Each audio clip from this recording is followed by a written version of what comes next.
वनवास हो चुका है भगवान राम और अपने राजमहल से निकल रहे हैं।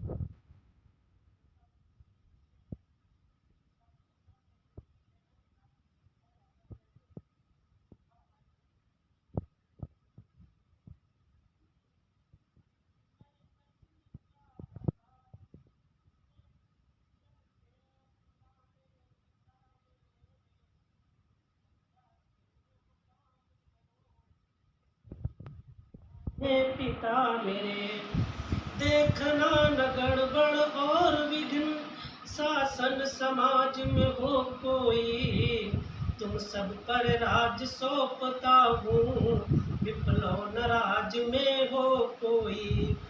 नहीं साथ हम चलेंगे, हमें न दूजा ठाव, बोल उठे सब प्रजाजन, जहाँ धूप तहाँ छाँव। समझाया बहुत जनार्दन ने, जन कहाँ मानने वाले थे, वे माने भी परंतु उनके मन कहाँ मानने वाले थे। आगे पीछे दाएं बाएं रथ को घेरा सब लोगों ने, जाएंगे या पिछ जाएंगे ये ठान लिया सब लोगों ने। की विवश हुए रघुनाथ, आगे आगे रथ चला पीछे पुरजन साथ, यूं ही चलते हुए जब हुआ निशा का सायाम, प्रथम दिवस प्रभु ने किया तमसा पर विश्राम। दिन भर के थके प्रजाजन थे, निद्रा अत्यंत सताती थी, या माया थी मायापति की, जो अपना खेल दिखाती थी। अनहोनी होती नहीं कभी, होनी जो होती होती है, सब सोए इस प्रकार सोए, प्रारब्ध जिस तरह सोती है। देखा जब रघुवीर ने बीती आधी रैन, जगा तुरंत सुमंत को बोले ऐसे बैन। हे मंत्री वर अब यही उचित, रथ इसी समय तैयार करो, तमसा रहते रहते हमको तमसा नदी के पार करो। सीधा रास्ता यादड़ा छोड़ ले चलो पुराणों से रथ को, क्यों समझ गए बूढ़े मंत्री इस मेरे गूढ़ मनोरथ को। कारण ये है ये पुरवासी जाएंगे मेरे साथ कहाँ, वनवासी और गृहस्थों का, वनवासी और गृहस्थों के होते हैं तेरे साथ कहाँ। इसलिए प्राप्त होते होते हम कर ले पार सुरसरी को, पुरजन उस समय विवश होकर जाएंगे कौशल नगरी को। मंत्री बोला ठीक है पर सुनिए श्री राम, कहाँ तलक ये उचित है लीला लीला धाम। सोता ही छोड़ प्रेमियों को, राघव को जाना अनुचित है, यदि ये सब योजित भी हो जन हृदय दुखाना अनुचित है।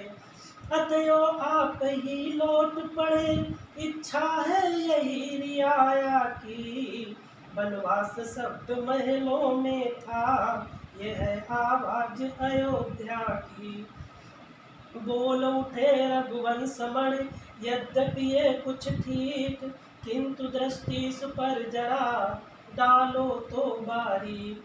इच्छा जो राज धर्म की है, चाहिए उसी पर ध्यानी ने, ओ राम भूप या भरत भूप, दोनों हैं एक समान ही है। मेरे स्नेह के कारण ये क्यों राजाज्ञा को टाल रहे, अनुचित है राम भरत में जो पूर्वासी भेद निकाल रहे। इस कारण तो लो तो इनका पल्ला हल्का हो जाता है। माता की आज्ञा का पालन सब प्रकार भारी आता है। अतएव जनों का ध्यान छोड़ इस समय उचित बन जाना है। कर्तव्य मार्ग से डिग जाना कायर या भीरु कहाना है। आखिर रथ लाया सचू लाचारी के साथ, सीता लक्ष्मण सहित प्रभु चले सुमिर गणनाथ। इधर सवेरे को जगे जब भक्तों के वृंद, घबराए पाए नहीं रघुकुल गौरव चंद। मणि खोकर गति जो फड़की हो, या जो जलहीन मीन की हो, बस यही अवस्था थी जैसी संपत्ति विहीन दीन की हो। अथवा हीरे मोती खोकर होता जो वणिक समाज विकल, त्यों सब अवध निवासी थे इस समय बिना रघुराज विकल। कहते थे सर को थाम थाम बिजली इस तरह टूटती है, पुरुषार्थ काम कब करता है जिस क्षण प्रारब्ध फूटती है। बड़ भागी हो तुम मीन वृंद, जल सूख जाए तो मरते हो, प्राणों तुम बड़े अभागे हो, प्राणेश बिना भी रहते हो। कोई कहता था चलो ढूंढे चारों, चोरों की नाई कहाँ चले गए चित चोर। ढूंढ ढूंढ कर थक गए नहीं मिले रघुनाथ, तब बोले इस समय था यही तलक का साथ। 14 वर्षों बाद फिर होगा ये संजोग, इस आशा को साथ ले गए अयोध्या लोग। श्रृंगेरपुर में इधर पहुँचे रघुकुल नाथ, वो निषाद आकर मिला कंदमूल के साथ। कहा नाथपुर में चलो, तब बोले श्री राम, 14 वर्ष न करेंगे बस्ती में विश्राम। कर जोड़ कहा तब सेवक ने, ये है तो यहीं रहूंगा मैं, बनवासी प्रभु की सेवा में कुछ दिन तक साथ रहूंगा मैं। प्रभु बोले क्या आवश्यकता है, वो बोला चाव दाव का है, सरकार न इसको ठुकराए, ये हार्दिक भाव दास का है।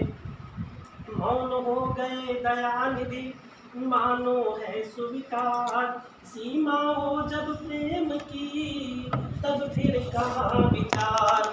इस प्रकार दिन ढल गया हुआ निशा का काल, एक वृक्ष की छाँव में लेटे दीन दयाल।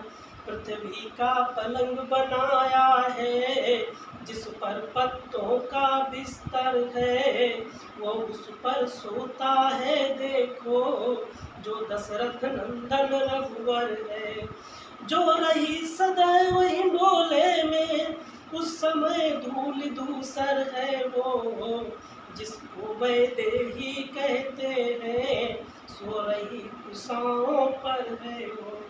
वीरासन में बैठे हुए लखन पहरा देते हैं दोनों का, चरितार्थ कर रहे हैं मानो पृथ्वी पर धर्म सेवकों का।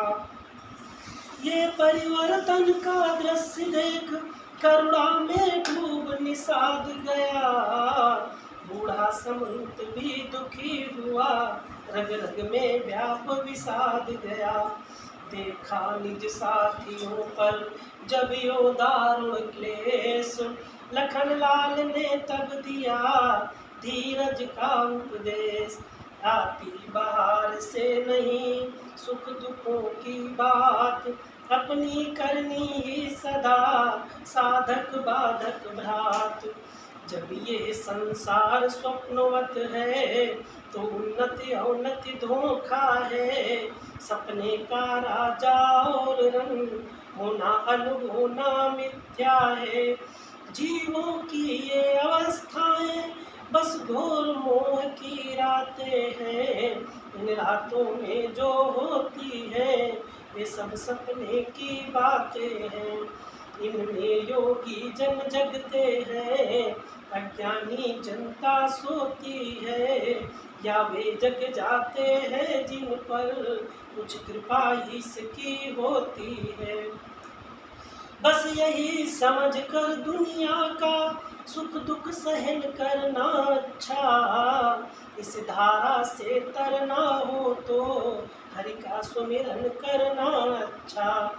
इस प्रकार सत्संग में बीत गई वो रात। राम सिया वन में जगे, जग में हुआ प्रभात।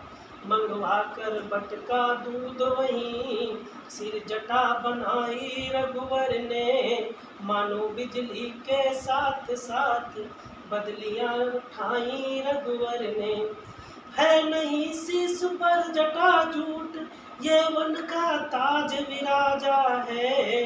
बलिहार अयोध्या का राजा इस समय बना वन राजा है। महलों वाले या वन वाले दो ही तो जग में राजा हैं।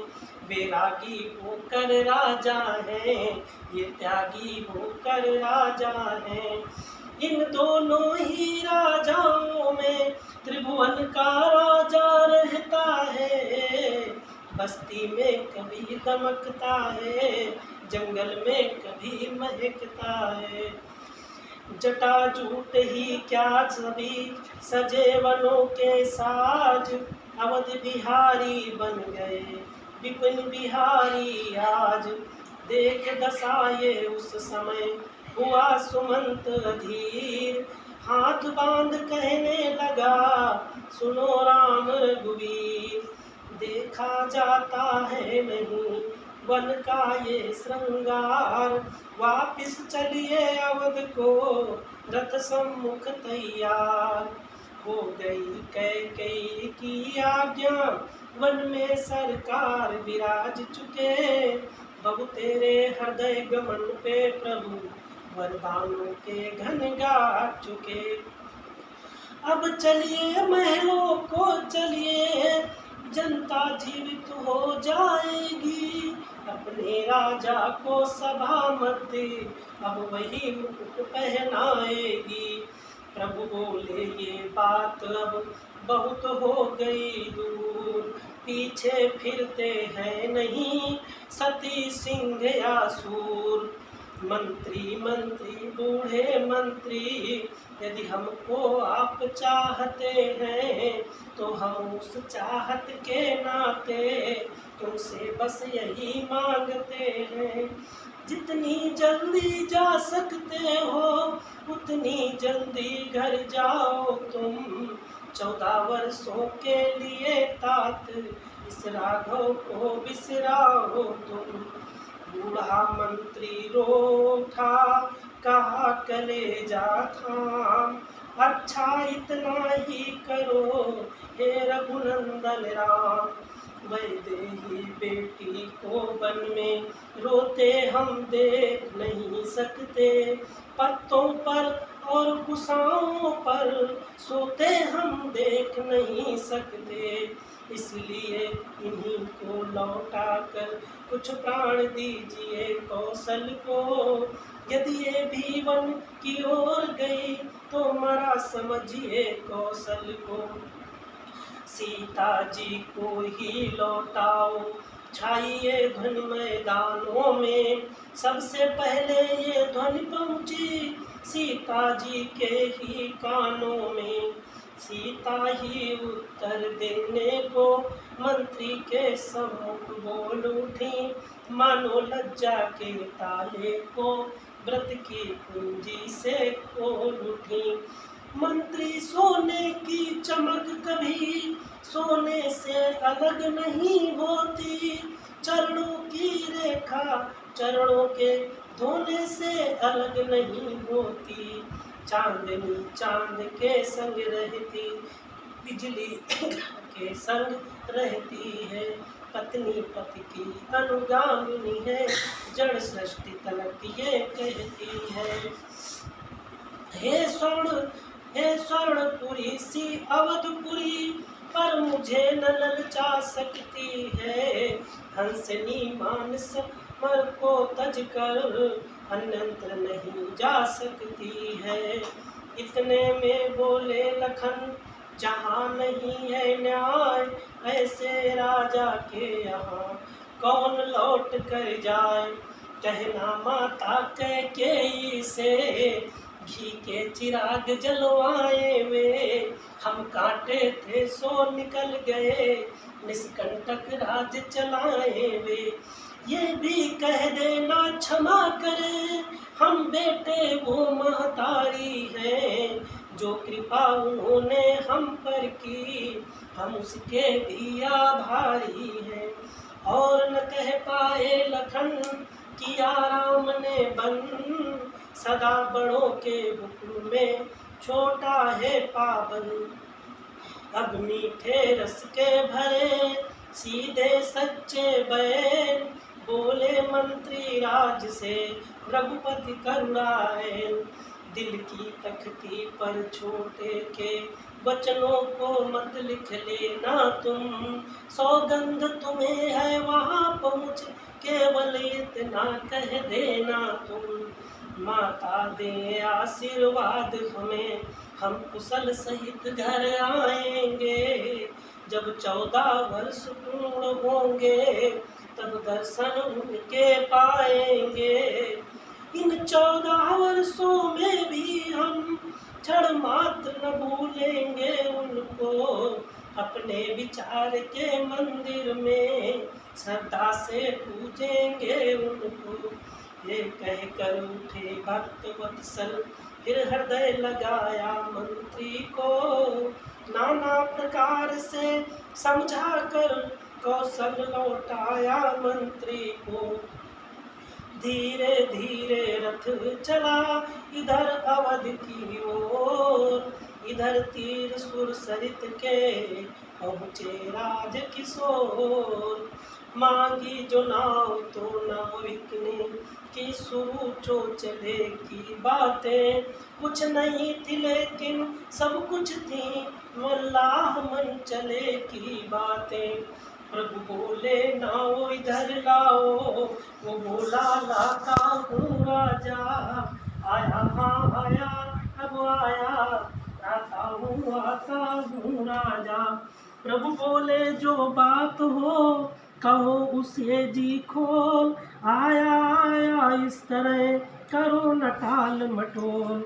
तब केवट कहने लगा सकुचाहट के साथ, कहनी तो है बात पर कहीं न जाती नाथ। अच्छा सरकार पूछते हैं तो कहता हूँ संशय अपना, भय भंजन मेरे सम्मुख है, फिर क्यों रहने दूँ भय अपना। सुनता हूँ ये जादू है राजा जी के पद पंकज में, पत्थर में जान डालने की है शक्ति महान चरण रज में।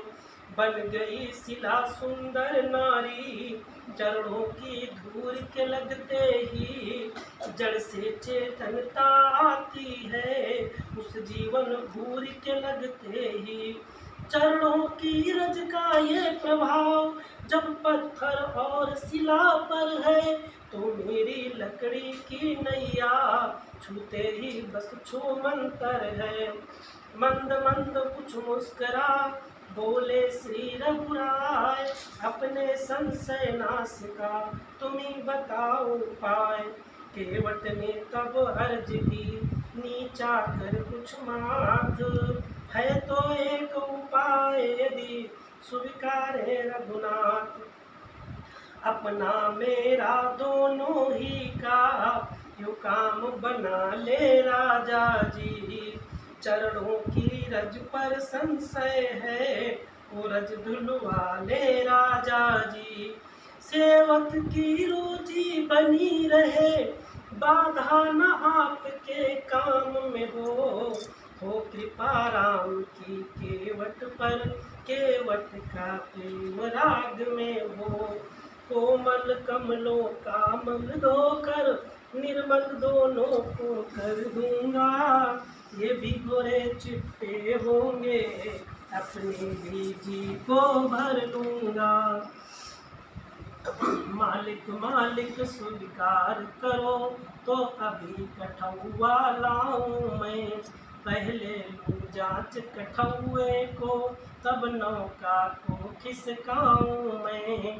प्रेम भरे आदर भरे, भाव भरे सुन बैन, करुणा निधि सचमुच हुए, उस क्षर करुणाएन। कुल काय मान था रोम रोम, होठों पर मंद हसन भी थी, जानकी लखन की ओर निरख, कुछ भेद भरी चितवन भी थी। मानो कहते थे दोनों से, ये बात तुम्हें भी प्यारी हो, तो फिर जो चीज तुम्हारी है, उसका ये भी अधिकारी हो। था एक और संकेत यहाँ, इसने वे चरण टटोए हैं, जो ब्याह समय सीता को दे, मिथिलेश जनक ने धोए हैं। हो गया गुप्त प्रस्ताव और अनुमोदन तथा समर्थन भी, तब चरण धुलाने को आगे बढ़ आए कौशल नंदन भी। कहा तुम्हारा जाए यदि संशय इसी प्रकार, तो हम भी तैयार हैं, लो ये चरण पखार। मन चीता जब मिल गया, मांझी को वरदान, पग धोने का तब किया, पल भर में सामान। वो खास दृश्य था गंगा पर, गंगा भी जिससे पुलकित थी, नभमंडल उधर मुदित मन था, पृथ्वी भी इधर प्रफुल्लित थी। हाजिर थे एक कठौती में, गंगा और गंगा जल दोनों, केवट के दोनों हाथों में थे कोमल चरण कमल दोनों।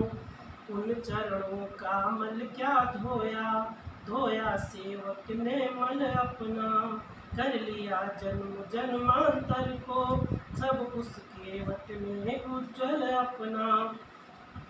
जो चरण अनेक तपस्या कर, मुनियों को दृष्टि न आते हैं, क्या दृश्य है वे केवट द्वारा, गंगा पर धोए जाते हैं। जिसके भीतर भरा है गुप्त शक्ति भंडार, उस केवट के भाग्य का किसने पाया पार। तेरे लिए परिवार के सारे नातेदार, चरणों तक से कर दिया उनका भी उद्धार। राघव थे खड़े कठौती में, वो एक एक पग धोता था, इसका कुछ ध्यान नहीं उसको, अतिकाल कार्य में होता था। राघव बोले शीघ्रता करो, वो बोला छोड़ूं कैसे मैं, संशय जब तक भूल जाए नहीं, धोऊंगा जी भर भर के मैं। अधिकार इस समय मेरा है, मैं उसे न खोऊंगा राजा, वो अब मुझ पर ही निर्भर है, तब तक पग धोऊंगा राजा। संपूर्ण धूल जब धो दूंगा, मन का संदेह मिटा लूंगा, तब स्वयं छोड़ दूंगा इनको, प्रभु को भी पार लगा दूंगा। प्रभु बोले समझो जरा, समय हो रहा नष्ट, एक पाँव हम खड़े हैं, इसका भी है कष्ट, है कष्ट आपको कष्टनाथ। गदगद वो बोल उठा, मानो मौनी मल्लाह भक्त, इस समय हृदय कुछ खोल उठा। कह उठा कष्ट का भी उपाय, राजाधिराज सेवक पर है। स्वीकार करे मेरी विनती, तो कष्ट न फिर रत्ती भर है।